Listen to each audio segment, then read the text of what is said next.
বিএনপির প্রার্থী হইল গিয়া শরীফুজ্জামান শরীফ। তিনি একাধারে চাঁদাবাজ, ধান্দাবাজ, দখলবাজ, টেন্ডারবাজ, সবশেষ ধর্ষক। ধর্ষণের অভিযোগ করেছে এক নারী। কেন অভিযোগ করেছে? সেও বিএনপি করত, স্কুল শিক্ষিকা, গান গায়, শিল্পী।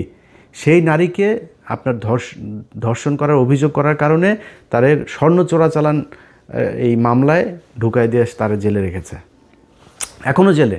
এই সপ্তাহে হয়তো বা সে ভালো একটা সুসংবাদ পাইতে পারি, সে সম্ভবত বের হবে।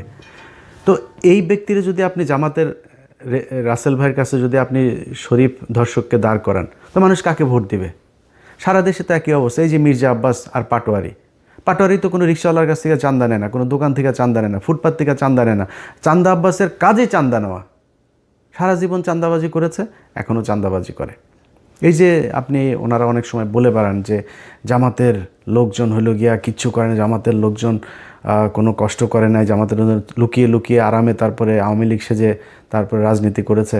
জামাতের কয়জনের ফাঁসি হয়েছে, জামাতের কতজন জেলে গিয়েছে, জামাতের কতজন রিমান্ডে গিয়েছে, জামাতের কতজন গুম হয়েছে, কতজন অঙ্গ হারিয়েছে, এটা হিসাব করতে চাইলে হিসাব করেন, তাহলে বুঝবেন যে কাদের উপরে কত নির্যাতন হয়েছে।